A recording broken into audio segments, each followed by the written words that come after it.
Iran ആക്രമണത്തിൽ തീപിടിച്ച Haifa റിഫൈനറിയിൽ തീയണയ്ക്കാനുള്ള ശ്രമങ്ങൾ തുടരുന്നു. പ്രതിദിനം 10 ദശലക്ഷം ക്രൂഡ് ഓയിൽ വരെ ഉൽപ്പാദിപ്പിക്കുന്ന ഇസ്രായേലിലെ ഏറ്റവും വലിയ ഓയിൽ റിഫൈനറിയിലാണ് ഹൈഫയിലുള്ളത്. തീയണയ്ക്കാൻ സാധിച്ചില്ല എങ്കിൽ യൂറോപ്പിലേക്കുള്ള ക്രൂഡ് ഓയിൽ കയറ്റുമതിയെ ബാധിക്കാൻ സാധ്യതയുണ്ടെന്ന് ഇസ്രായേലി മാധ്യമങ്ങൾ റിപ്പോർട്ട് ചെയ്യുന്നു. ഹൈഫ പ്ലാന്റിലെ 2 ഇടങ്ങളിൽ ഇറാന്റെ മിസൈലുകൾ നേരിട്ട് പതിച്ചതായി ഇസ്രായേൽ സൈന്യം സ്ഥിരീകരിച്ചു. നിലവിൽ ഹൈഫ റിഫൈനറി മേഖലയിൽ മാധ്യമങ്ങൾക്ക് വിലക്ക് ഏർപ്പെടുത്തിയിട്ടുണ്ട്. ഇസ്രായേലിൽ ഇന്ന് പുലർച്ചെയുണ്ടായ ആക്രമണത്തിൽ 3 പേർ കൊല്ലപ്പെടുകയും 67 പേർക്ക് പരിക്ക് പറ്റിയതായും ഇസ്രായേൽ ഹോസ്പിറ്റൽ അധികൃതർ സ്ഥിരീകരിച്ചു. കിഴക്കൻ ജെറുസലേം, തെല്ലവീവ്, ഹൈഫ, ബെൻഗുരിയോൻ എയർപോർട്ട് പരിസരം എന്നിവിടങ്ങളിലാണ് ഇറാന്റെ ആക്രമണം നടന്നത്. ഹൈഫ പവർ പ്ലാന്റിൽ തീ പടർന്നു. ഹൈഫയിലെ 3 ഇടങ്ങളിലാണ് ഇറാന്റെ ആക്രമണം ഉണ്ടായത്. നിരവധി പേർക്ക് പരിക്കേറ്റതായും റിപ്പോർട്ടുകളുണ്ട്. അതേസമയം തെല്ലവീവിലെ കെട്ടിടത്തിൽ മിസൈൽ നേരിട്ട് പതിച്ചതായി ഇസ്രായേൽ സൈന്യം സ്ഥിരീകരിച്ചു. തെല്ലവീവ് നഗരത്തിലെ 4 മിസൈലുകൾ നേരിട്ട് പതിച്ചെന്നും തെല്ലവീവിൽ കനത്ത നാശനഷ്ടം ഉണ്ടായതായും ഇസ്രായേൽ ആർമി റേഡിയോ റിപ്പോർട്ട് ചെയ്തു. അതേസമയം ഇസ്രായേൽ ആക്രമണത്തിൽ ഇറാന്റെ ഇന്റലിജൻസ് മേധാവി ബ്രിഗേഡിയർ മുഹമ്മദ് ഖസമിയും ഡെപ്യൂട്ടി ജനറൽ ഹസ്കൻ മൊഹാക്കിക്കും കൊല്ലപ്പെട്ടു. ഇസ്രായേൽ പ്രധാനമന്ത്രി ബെഞ്ചമിൻ നെതന്യാഹുവാണ് ഇക്കാര്യം സ്ഥിരീകരിച്ചത്. വടക്കൻ ഇസ്രായേലിലെ ഹൈഫയ്ക്ക് നേരെയുണ്ടായ മിസൈൽ ആക്രമണത്തിൽ 15 പേർക്ക് പരിക്കേറ്റു. 3 ഇടങ്ങളിൽ ആക്രമണം ഉണ്ടായതായാണ് റിപ്പോർട്ട്. എന്നാൽ പരിക്ക് ഗുരുതരമുള്ളതല്ലെന്നാണ് ഇസ്രായേൽ മാധ്യമങ്ങൾ റിപ്പോർട്ട് ചെയ്യുന്നത്.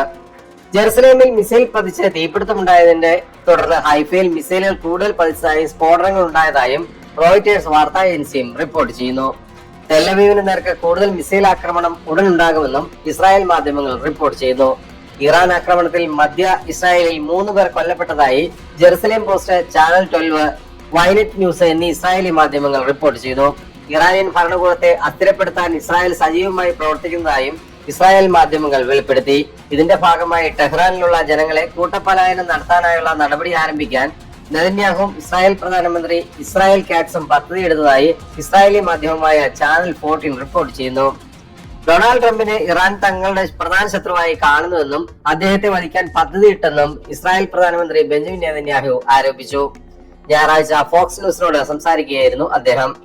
സുലൈമാനിയുടെ കൊലപാതകം പോലുള്ള നടപടികളെ ഉദ്ധരിച്ച് ഇറാന്റെ ആണവ ലക്ഷ്യങ്ങൾക്കെതിരായ ട്രംപിന്റെ ഉറച്ച നിലപാടിനെ അദ്ദേഹം അഭിനന്ദിച്ചു. ട്രംപിന്റെ സഖ്യകക്ഷിയായി സ്വയം വിശേഷിപ്പിച്ച നെതന്യാഹു ഇസ്രായേലിന് ആസന്നമായ ഒരു ആണവ ഭീഷണിയെ കുറിച്ച് മുന്നറിയിപ്പ് നൽകി. ഇറാന്റെ ആണവ പദ്ധതിക്കെതിരെ കർശന നിലപാട് സ്വീകരിച്ചതിനും ആണവ കരാർ റദ്ദാക്കിയതിനും ട്രംപിനെ നെതന്യാഹു പ്രശംസിച്ചു. തന്റെ വീടിന്റെ കിടപ്പുമുറിയിലെ ജനാലയിൽ മിസൈൽ പതിച്ചപ്പോൾ സ്വന്തം ജീവൻ തന്നെ ലക്ഷ്യം വെച്ചായിരുന്നുവെന്നും ഇസ്രായേൽ നേതാവ് വെളിപ്പെടുത്തി. ഇറാനെ നേരിടുന്നതിൽ ട്രംപിന്റെ ജൂനിയർ പങ്കാളി എന്ന് സ്വയം വിശേഷിപ്പിച്ച നെതന്യാഹു ആണവായുധങ്ങൾ വികസിപ്പിക്കാനുള്ള ടെഹ്റാന്റെ ശ്രമങ്ങളെ ഇരു നേതാക്കളും ശക്തമായി എതിർത്തിട്ടുണ്ടെന്നും വ്യക്തമാക്കി. Iran supreme leader Ayatollah Ali ഖാംനയെ വധിക്കാനുള്ള ഇസ്രായേലിന്റെ പദ്ധതി ഡൊണാൾഡ് ട്രംപ് വീറ്റോ ചെയ്തതായി US ഉദ്യോഗസ്ഥരെ ഉദ്ധരിച്ച് റോയിറ്റേഴ്സ് റിപ്പോർട്ട് ചെയ്തു. ഇറാൻ ഇതുവരെ ഒരു അമേരിക്കക്കാരനെയും കൊന്നിട്ടുണ്ടോ? ഇല്ല. അവർ അത് ചെയ്യുന്നത് വരെ രാഷ്ട്രീയ നേതൃത്വത്തെ പിന്തുടരുന്നതിനെ കുറിച്ച് സംസാരിക്കുന്നില്ല എന്നാണ് പറഞ്ഞത്. US ഉദ്യോഗസ്ഥൻ പറഞ്ഞതായി റോയിറ്റേഴ്സ് സ്ഥിരീകരിച്ചു.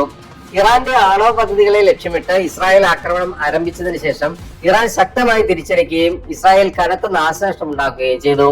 ഇതിനെ തുടർന്ന് US ഉന്നത ഉദ്യോഗസ്ഥർ ഇസ്രായേൽ ഉദ്യോഗസ്ഥരുമായി നിരന്തരം ആശയവിനിമയം നടത്തുന്നുണ്ട്. ഇറാൻ സുപ്രീം ലീഡറെ കൊല്ലാൻ അവസരം ലഭിച്ചതായും ട്രംപ് അവരെ പദ്ധതിയിൽ നിന്ന് പിന്തിരിപ്പിച്ചതായും US ഉദ്യോഗസ്ഥർ പറഞ്ഞതായി റിപ്പോർട്ടിൽ പറയുന്നു.